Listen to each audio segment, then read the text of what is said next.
காவல் நிலையத்தை முற்றுகையிட்டு பாரிய போராட்டம்.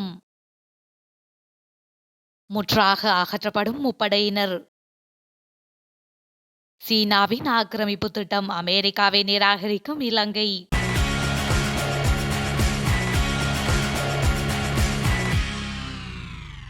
வவுனியா வெடுக்குநாரிமலை ஆதிசிவனார் ஆலயத்தில் கைது செய்யப்பட்ட பூசகர் உள்ளிட்ட 8 பேரையும் விடுவிக்க கோரியும் காவல்துறையினரின் அராஜகத்தை கண்டித்தும் முன்னெடுக்கப்பட்ட ஆர்ப்பாட்டமானது நெடுங்கேணி காவல் நிலையத்தை அடைந்திருந்தது. நெடுங்கேணி காவல் நிலையத்தை முற்றுகையிட்டு மக்கள் காவல்துறையினருக்கு எதிராக தமது ஆர்ப்பாட்டத்தை முன்னெடுத்து வருகின்றனர். இந்த நிலையில் காவல்துறை உயர் அதிகாரிகள் மக்களிடத்தில் உரையாட வருகை தந்த போதும் அதை புறக்கணித்த மக்கள் அவர்களுக்கு எதிரான கோஷங்களை எழுப்பியுள்ளனர். இதன் காரணமாக விசேட அதிரடிப்படையினர் வரவழைக்கப்பட்டு பாதுகாப்பு பலப்படுத்தப்பட்டுள்ளது. இலங்கை உட்பட பல நாடுகளில் ராணுவ தளங்களை நிறுவ சீனா ஆய்வு செய்து வருவதாக அமெரிக்காவின் உளவுத்துறை வெளியிட்ட அறிக்கையை இலங்கை அரசு முற்றாக நிராகரித்துள்ளது. ஆப்பிரிக்காவில் உள்ள ஜிபூட்டி மற்றும் கம்போடியாவில் உள்ள டீம் கடற்படை தளத்தை மேம்படுத்தும் நடவடிக்கையில் சீனா ஈடுபட்டுள்ளது. அதேவேளை இலங்கை உட்பட மியன்மார், கியூபா, கினியா, பாகிஸ்தான் மற்றும் சீஷெல்ஸ் ஆகிய நாடுகளில் ராணுவ தளங்களை அமைப்பதற்கான சாத்தியக்கூறுகளை சீனா ஆராய்ந்து வருகிறது.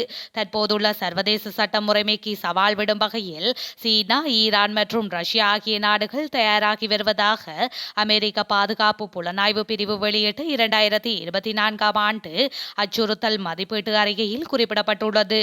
இந்த நிலையில் இலங்கை தனது எல்லைக்குள் ராணுவ தளம் அமைப்பது தொடர்பில் சீனா உள்ளிட்ட வெளிநாட்டு அரசாங்கங்களுடன் எந்த ஒரு கலந்துரையாடலிலும் ஈடுபடவில்லை என பாதுகாப்பு ராஜாங்க அமைச்சர் பிரேமிதா பண்டார தென்னகோன் ஆங்கில ஊடகம் ஒன்றுக்கு தெரிவித்துள்ளார். மேலும் இலங்கையில் சீன ராணுவ தளம் அமைப்பதற்கான சாத்தியக்கூறுகள் பற்றிய அமெரிக்க புலனாய்வு அறிக்கை தவறானது. இந்த கூற்றுக்களை நாங்கள் கடுமையாக மறுக்கின்றோம் என்றும் அவர் குறிப்பிட்டுள்ளார். எந்த ஒரு சந்தர்ப்பத்திலும் தனது எல்லைக்குள் ராணுவ தளங்களை நிறுவுவதற்கு எந்த ஒரு வெளிநாட்டையும் இலங்கை அனுமதிக்காது எனவும் ராஜாங்க அமைச்சர் உறுதிப்படுத்தியுள்ளார். போரினால் அதிகம் பாதிக்கப்பட்ட வன்னியின் கொக்கு தொடுவாய் பகுதியில் 8 மாதங்களுக்கு முன்னர் கண்டுபிடிக்கப்பட்ட புதைக்குழியிலிருந்து மீட்கப்பட்ட சடலங்கள் தமிழீழ விடுதலை புலிகளினுடையது என தெரிய வந்துள்ளது.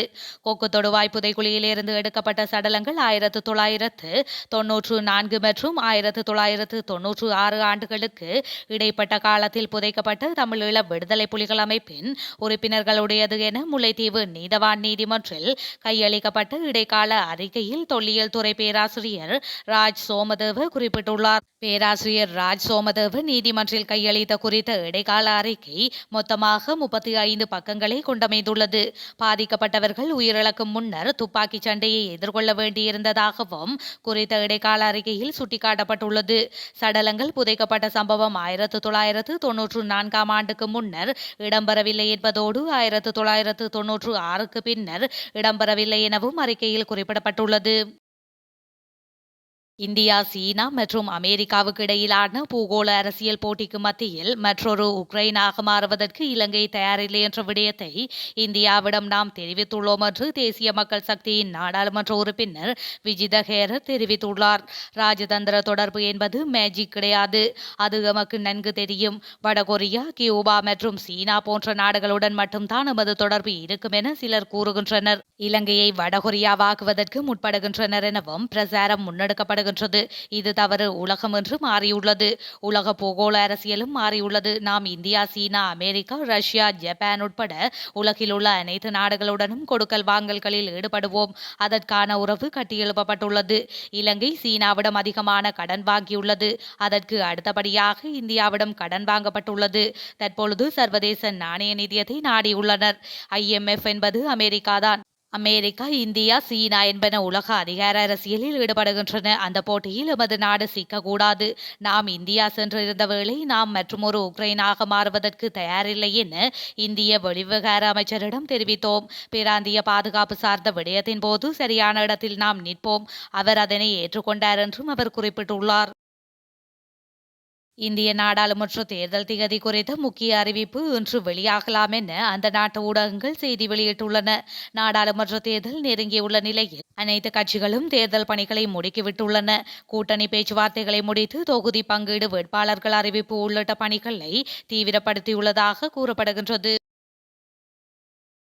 புனர்வாழ்வளிக்கும் செயற்பாடுகளிலிருந்து முப்படையினரை முற்றாக அகற்றி அவர்களுக்கு பதிலாக இத்துறையில் நிபுணத்துவம் பெற்றவர்களை இணைத்துக் கொள்வதற்கு தீர்மானிக்கப்பட்டுள்ளதாக நீதிமன்றம் மற்றும் சிறைச்சாலை அலுவல்கள் ராஜாங்க அமைச்சர் அனுராத ஜெயரத்ன தெரிவித்துள்ளார். குறித்த தகவலை அதிபர் ஊடக மையத்தில் நேற்று இடம்பெற்ற ஊடகவியலாளர் மாநாட்டில் தெரிவித்துள்ளார். இது தொடர்பாக அவர் மேலும் தெரிவிக்கையில், மட்டக்களப்பு மாந்தீவில் புனர்வாழ்வளிப்பு நிலையங்களை அமைக்க திட்டமிட்டுள்ளது. சுகாதார அமைச்சுடன் நீதி அமைச்சும் இணைந்து முன்னெடுத்த கலந்துரையாடலில் கைதிகளுக்கு புனர்வாழ்வளிப்பதற்காக தற்போது தொற்று நோய் சிகிச்சைகளுக்காக ஒதுக்கப்பட்டுள்ள மட்டக்களப்பு மாந்தீவினை வழங்குவதாக அமைச்சர் ரமேஷ் பத்ரன இணக்கம் தெரிவித்துள்ளார். போதைப்பொருள் பாவனைக்கு அடிமையானவர்களுக்கு தண்டனை வழங்குவது மாத்திரம் போதாது என்பதால் அவர்களுக்கு புனர்வாழ்வளிப்பதற்கு உரிய தொழிற்பயிற்சிகளை வழங்குவதற்கான நடவடிக்கைகளும் முன்னெடுக்கப்பட்டுள்ளன. தற்போது சிறைச்சாலைகளில் உள்ள கைதிகளில் 60% போதைப்பொருள் பாவனைக்கு அடிமையானவர்கள் என்றும் அவர் மேலும் தெரிவித்துள்ளார். இலங்கை மின்சார சபையில் பணிபுரிந்த 159 பொறியியலாளர்கள் 2 வருடங்களுக்குள் வெளிநாடு சென்றுள்ளதாக இலங்கை மின்சார சபையின் பொறியியலாளர்கள் சங்கத்தின் தலைவர் தனுஷ்க பராக்கிரமசிங்க தெரிவித்துள்ளார். அதில் 105 பொறியியலாளர்கள் தமது சேவையை விட்டு விலகியுள்ளதுடன் மேலும் 54 பேர் உத்தியோகபூர்வ விடுமுறை பெற்று சென்றுள்ளதாக அவர் குறிப்பிட்டுள்ளார். இன்றைய தினம் கருத்து தெரிவிக்கும் போதே அவர் இந்த விடயத்தை கூறியுள்ளார். இது தொடர்பில் அவர் மேலும் தெரிவிக்கையில், நிர்வாக சபையில் பணிபுரிந்து மிகவும் சிக்கலான கடமைகளில் ஈடுபட்ட அனுபவம் வாய்ந்த பொறியியலாளர்கள் தமது பணியை மேலும் துறந்தால் இலங்கை மின்சார சபை கடும் நெருக்கடிகளுக்கு உள்ளாகும் நிலை ஏற்படும் என்று குறிப்பிட்டுள்ளார். ரஷ்யாவில் இன்று அதிபர் தேர்தல் வாக்கெடுப்பு ஆரம்பமாகியுள்ளது. இந்த தேர்தல் வாக்கெடுப்பு இன்று முதல் எதிர்வரும் 17ஆம் தேதி வரை நடைபெறவுள்ளது. உக்ரைன் மற்றும் ரஷ்யாவுக்கு இடையிலான போர் 2 ஆண்டுகளாக தொடர்ந்து வரும் நிலையில் இந்த 2 ஆண்டுகளில் ரஷ்யாவில் இடம்பெறும் முதல் அதிபர் தேர்தல் இது என தெரிவிக்கப்பட்டுள்ளது. ரஷ்யாவின் தற்போதைய அதிபர் விளாடிமிர் புடினுக்கு எதிராக 3 இந்த தேர்தலில் வேட்பாளர்களாக களமிறங்க உள்ளனர். இந்த அதிபர் தேர்தலில் 5வது தடவையாகவும் போட்டியிடும் விளாடிமிர் புடின் மீண்டும் வெற்றி பெறுவார் என நம்பிக்கை வெளியிடப்பட்டுள்ளது. அஸ்வெசும நிவாரண திட்டத்தின் முதல் கட்டத்தின் போது போலியான தகவல்களை வழங்கி நன்மைகளை பெற்றுக்கொண்டவர்களிடமிருந்து பணத்தை மீளப்பெறுவதற்கு சட்ட நடவடிக்கைகளை மேற்கொள்ள நாம் தயாராக இருப்பதாக நிதி ராஜாங்க அமைச்சர் ஷிஹான் சேமசிங்க தெரிவித்துள்ளார். இதேவேளை மேன்முறையீடுகளை சமர்ப்பித்த சுமார் 10,000 பேர் நிவாரணம் பெற தகுதியற்றவர்களாக மாறியுள்ளதாகவும் ராஜாங்க அமைச்சர் சுட்டிக்காட்டியுள்ளார்.